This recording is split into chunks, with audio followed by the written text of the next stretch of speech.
coucou tout le monde, aujourd'hui on se retrouve dans une nouvelle vidéo et comme vous l'avez vu dans le titre, il s'agit du book haul du mois de février. J'ai été assez raisonnable, j'ai eu autant de cadeaux réception que d'achats. Ça va, je trouve ça raisonnable, sincèrement. C'est surtout que sur les 9 nouveaux livres qui ont rejoint ma bibliothèque, ma pile à lire plus exactement, j'en ai déjà dégommé 3.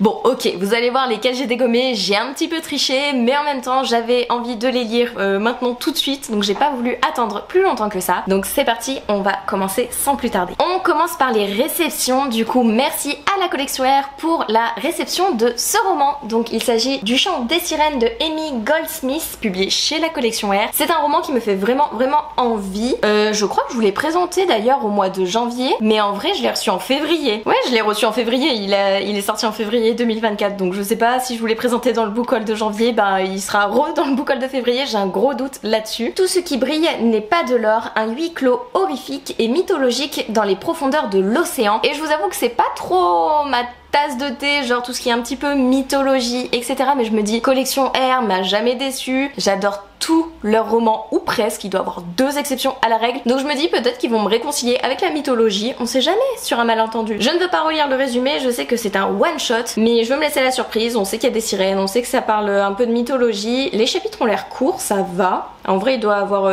entre 6 et 8 pages, voire 10 pages par chapitre. C'est écrit gros, c'est aéré, à sortir prochainement. Et de la part de Dupuis, j'ai reçu une petite BD, je suis trop contente, j'ai adoré cette lecture, donc oui, je l'ai lu, d'ailleurs vous l'avez vu normalement dans le vlog qui est sorti mercredi car cette vidéo sort le dimanche. Si vous avez vu le vlog, vous l'avez vu, vous avez déjà mon avis sur cette BD. Il s'agit de Molly Wind, c'est écrit par Tony Galmes et Catalina González Villar, c'est bibliothécaire du Far West et c'est publié chez Dupuis. La BD ne rentre pas du tout dans le cadre, je l'ai lu, j'ai adoré, c'est tout léger, c'est tout fluide. On va suivre une protagoniste, ici Molly, qui va prendre la relève de sa sœur, je sais plus comment elle s'appelle sa sœur, mais en gros sa sœur est tombée à cheval, elle était bibliothécaire itinérante et du coup Molly va prendre sa relève même si elle n'a pas l'âge légal de faire ça, mais elle a décidé d'y aller et ce pour des bonnes causes. Je vous laisse aller voir mon avis dans le vlog ou dans le point lecture qui va popper très prochainement. Ensuite on passe aux cadeaux, j'ai 2 cadeaux, donc un livre que ma maman a acheté et qu'elle a lu déjà parce qu'elle voulait la suite et je lui ai dit mais maman moi je veux pas la lire tout de suite, j'ai même pas lu le premier tome, donc si tu veux l'acheter vas-y, achète-le, mais c'est pas moi qui vais te l'acheter maintenant tout de suite. Il s'agit de Sorcier, le 3e tome, donc de Maxime Fontaine et de Romain Watson, L'émeraude du temps, publié chez Gulfstream. Donc je n'ai pas lu, voilà, vous l'aurez compris, le premier tome, je n'ai pas lu la saga, c'est une trilogie il me semble. Je sais pas par contre si c'est vraiment une trilogie, je vois qu'elle l'a acheté au mois de octobre et qu'elle me l'a apporté là en février. Elle a pris le temps de le lire, Après elle m'a dit qu'elle avait beaucoup aimé, c'est une histoire sur des sorciers, comme le titre l'indique, je ne veux pas en savoir plus, mais voilà, il rejoint ma pile à lire. Et pour Noël, des amis à mon chéri et à moi m'ont offert un livre et c'est la 2e année qu'ils m'offrent un Guillaume Musso et ils m'ont offert celui-ci, L'Appel de l'Ange, donc c'est publié chez XO Éditions. C'est pas du tout un auteur que j'affectionne on va dire, mais à chaque fois qu'ils m'ont offert des livres, enfin c'est le 2e, mais le premier livre de Musso qu'ils m'ont offert, j'ai totalement adhéré, j'ai même été surprise d'adhérer autant. J'ai lu aussi un livre de lui, c'était Les Écrivains je sais plus quoi, et vraiment je suis surprise à chaque fois. Ça sort de ma zone de confort, c'est un contemporain, c'est un thriller, voilà, c'est pas du tout ce que je lis, mais à voir, à tester, c'est écrit gros, c'est aéré, la mise en page donne envie en fait de lire, et la plume de Musso je la trouve addictive et prenante une fois que t'es rentré dans l'histoire. Donc, sur un malentendu, ça peut passer, comme celui-là de l'année dernière. Ensuite je suis allée faire un petit tour en librairie et je voulais à tout prix un livre, je vous montre lequel, je pense que vous savez lequel je vais vous présenter, sincèrement. Il s'agit de celui-ci, donc c'est un Tigiclune, c'est Dans la vie des pantins, publié chez De Saxius, il est toujours sous blister, vous pouvez le voir. Et en fait j'ai foncé dessus car j'ai adoré Sous la porte qui chuchote et je me suis dit ben autant continuer, autant acheter tous les livres de Tigiclune en version toc toc pour faire la petite collection. Et je vous avoue qu'il me tente beaucoup. Pénétrez dans une forêt étrange et suivez le voyage extraordinaire d'une famille faite de pièces détachées. Il a été élu meilleur roman science-fiction 2023 et il me fait beaucoup envie, j'adore la couverture, j'adore la tranche, il me tente de ouf, donc j'espère le sortir très prochainement. D'ailleurs de cet auteur il me reste La maison au milieu de la mer Céréluenne, si je dis bien le titre, donc du coup faudrait peut-être que je sorte les 2 Tigiclunes de ma pile à lire, il faudrait même que je sorte tous les livres de ma pile à lire techniquement, mais bon j'adore en rajouter. Et en allant chercher du coup ce Tigiclune, j'ai un petit peu flâné, un petit peu regardé ce qui pouvait m'intéresser et je suis tombée sur 2 romans qui m'intriguaient beaucoup.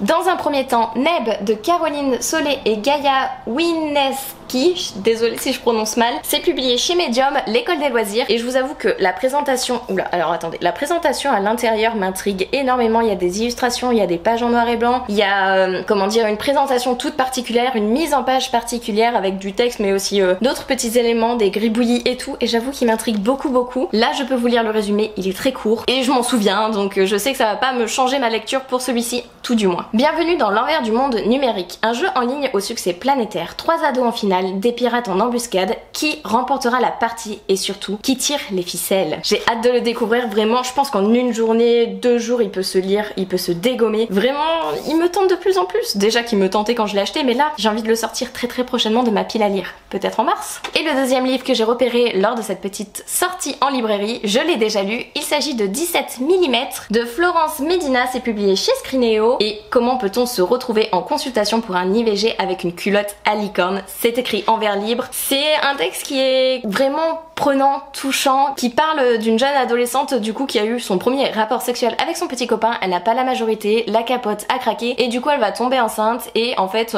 on se pose la question du pourquoi, du comment, quelles sont les démarches, quelles sont les possibilités, est-ce que je garde l'enfant, est-ce que je fais une IVG, qu'est-ce que je fais, est-ce que je vais être soutenue par mes parents, est-ce que j'en parle, est-ce que je garde ça pour moi, est-ce que je le dis au garçon avec qui j'ai fait ma première fois ou pas, vraiment beaucoup de questions. C'est vraiment ouais touchant et en même temps ça répond à beaucoup de questions que certaines personnes peuvent se poser si le cas leur arrive, et c'est bien écrit, c'est fluide, c'était vraiment une chouette lecture. D'ailleurs vous allez le voir dans une prochaine vidéo qui sort le dimanche 10 mars, j'ai hâte de vous la présenter et que vous voyez la thématique et du pourquoi du comment j'en parle, et j'en parle de façon un peu plus approfondie même si je vais en parler également dans mon point lecture qui sortira prochainement. Dans le mois de février je suis retournée une seconde fois en librairie, j'avais un livre en tête encore une fois et j'ai craqué pour un deuxième, donc je vous montre déjà le livre que j'avais en tête. Il s'agit de Au plus profond de la forêt de Holly Black, c'est publié chez Rajo et je vous avoue que j'avais adoré Le Prince Cruel et du coup je fais confiance à cette autrice. Faudra d'abord que je lise L'Héritier trahi, même si ça a rien à voir du tout, je préfère terminer du coup la saga avec Le Prince Cruel, lire L'Héritier trahi et après me plonger dans cette histoire. Il me semble que c'est un one shot, un roman à la frontière entre notre monde et celui des faillis. J'adore de toute façon quand l'autrice aborde ce sujet, elle aborde tellement bien les faillis que voilà. Puis de toute façon j'ai adoré avec sa plume, c'est ultra addictif et tout, donc je me dis celui-ci ne peut pas faire exception à la règle. Et le dernier livre que j'ai à vous présenter, mon dernier craquage, c'était obligé, ça fait trop longtemps que vous n'avez pas vu cet auteur dans l'une de mes vidéos. Les habitués, ceux qui spamment toutes mes vidéos,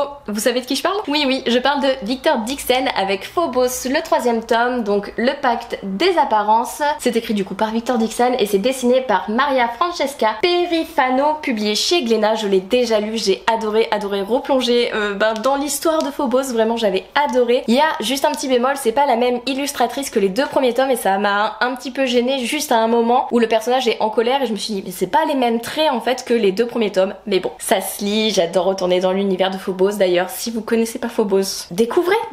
On suit 6 prétendantes et 6 prétendants qui vont partir sur la planète Mars pour conquérir la planète Mars et tomber amoureux et écrire l'histoire avec un grand H, et j'adore, c'est sous forme de télé-réalité, c'est trop bien, c'est ultra addictif et en plus ça parle de questionnement de développement durable, de conquête d'une autre planète, de difficultés, de trahison, de manipulation, de manigance. Voilà pour ce petit book-haul. Vous avez l'habitude par ici, je suis très nulle en résumé donc je ne fais pas souvent de résumé et de toute façon j'adore me plonger dans mes lectures sans avoir relu le résumé. Si je me suis procuré les livres à un moment donné, c'est que j'ai aimé le résumé à un moment donné qui m'a intriguée, sachant qu'en ce moment je suis très sélective sur mes lectures. Obligé à un moment ça m'a plu. Obligé. Si vous êtes resté jusqu'à la fin, comme chaque book haul, mettez une petite bourse ou un petit billet, peu importe, tout ce que vous voulez en rapport avec l'argent, les dépenses. Encore 9 livres qui rejoignent ma pile à lire, enfin non, 6 vu que j'en ai déjà lu 3. J'ai hâte de vous donner mon avis en point lecture. J'espère que la vidéo vous aura plu, n'hésitez pas à liker, commenter et à vous abonner si vous le souhaitez. Et moi je vous laisse, je vous fais des bisous et je vous dis à une prochaine vidéo. Bye!